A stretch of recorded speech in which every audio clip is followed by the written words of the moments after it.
សួស្តីបងប្អូនទាំងអស់គ្នាថ្ងៃនេះយើងមកដោះស្រាយចំណោទទាំងអស់គ្នាគឺចំណោទទី5មេរៀនទី15ប្រមាណវិធីលើចំនួនចម្រុះបាទអញ្ចឹងយើងទៅអានប្រធានចំណោទទាំងអស់គ្នាស្ករមួយពាងគេលក់លើកទី1អស់13 4/5 គីឡូក្រាមលើកទី2អស់28 1/2 គីឡូក្រាមគេដឹងថាស្ករនៅសល់ក្នុងពាងមានទម្ងន់3/5 គីឡូក្រាមរកទម្ងន់ស្ករមុនពេលលក់បាទអញ្ចឹងគេឲ្យយើងរកទម្ងន់ស្ករមុនពេលលក់មានថាទម្ងន់ស្ករដំបូង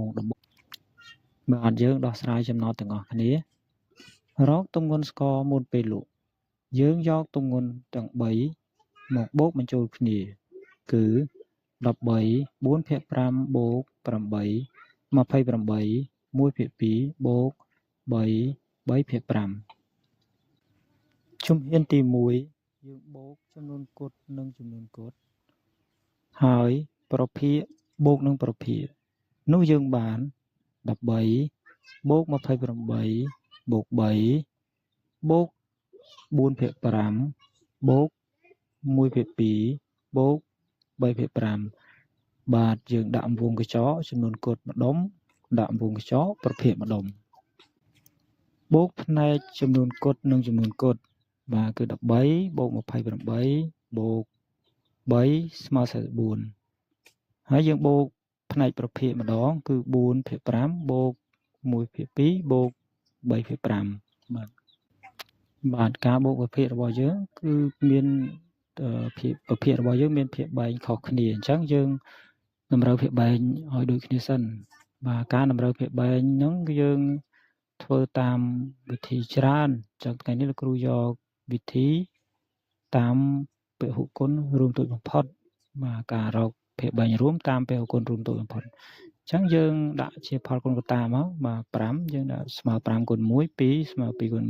1ហើយ5មួយទៀតក៏ស្មើ5គុណ1អញ្ចឹងយើងយកកតារួមគុណជាមួយនឹងកតាមិនរួមកតារួមយើងមាន2តួក៏យើងយកដែរបាទ5នេះ2តួនេះយើងយក5ទៅ1បានហើយតមកយើងយក2មកជាកតាមិនរួមមួយទៀតអញ្ចឹងយើងបាន5គុណ2ស្មើ10បានក្រោយពីបានភាពបែងរួមហើយយើងចាប់ផ្ដើមទៅតម្រូវប្រភេទនីមួយៗហ្នឹងឲ្យមានភាពបែងរួម10ដូចគ្នាប្រភេទទី1 4/5អញ្ចឹងភាពបែង5ខ្វះ2អញ្ចឹងយើងត្រូវគុណនឹង2បាទ5គុណ2ស្មើ10អញ្ចឹងភាគយកគុណ2ដែរបាទគឺ4គុណ2ស្មើ8ប្រភេទទី2 1/2អញ្ចឹងគុណនឹង5ដើម្បីឲ្យបានភាពបែង10អញ្ចឹងខាងលើគុណ5ដូចគ្នាដែរអញ្ចឹងយើងបាន2គុណ5ស្មើ10 1គុណ5ស្មើ5 3/5អញ្ចឹងដែរគឺយើងយក5ទៅគុណនឹង2ដើម្បីបានភាពបែង10អញ្ចឹងភាគយកគុណ2ដូចគ្នាដែរគឺ3គុណ2ស្មើ6ដូច្នេះហើយយើងបានប្រភេទថ្មីមួយទៀតគឺ8/10 5/10 និង6/10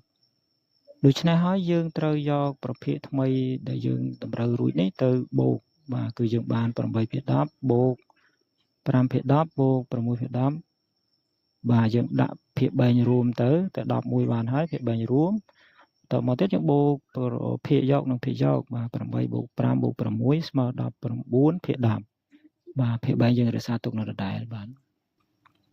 បន្ទាប់មកទៀតយើងឃើញថាប្រភេទដែលយើងបូកបានហ្នឹង19/10ជាប្រភេទមិនសុទ្ធជាប្រភេទដែលមានភាគយកធំជាងភាគបែងអញ្ចឹងយើងត្រូវបដូរវាទៅជាចំនួនចម្រុះទៀតបាទយើងយក19/10ហ្នឹងទៅបដូរជាចំនួនចម្រុះបាទគឺយើងយកភាគយកចែកឲ្យភាគបែងទៅបាទយើង19ចែក10ទៅយើងបានមួយដងបាទមួយដងប្រយយើងដកមកវានៅសល់9បាទបន្ទាប់មកយើងផ្ដុំវាជាចំនួនចម្រុះបាទមួយដែលជាផលចែកហ្នឹងជាចំនួនគត់ហើយ9ហ្នឹងជាសំណល់ហ្នឹងជាភាគយកហើយចំណែក10នេះជាភាគបែងយើងរក្សាទុកនៅដដែលពីភាគបែងចាស់10ដដែលបាទបន្ទាប់មកទៀតយើងយកចំនួនគត់ដែលយើងបូកបានខាងលើហ្នឹងមកបូកជាមួយចំនួនចម្រុះដែលយើងទៅតែបដូរមាញ់ហ្នឹងបាទអញ្ចឹងយើងបាន44បូកជាមួយនឹង1បាទយើងបាន45ហើយចំណែកប្រភេទហ្នឹងគឺយើងទុកវានៅដដែលបាទ9/10នៅដដែល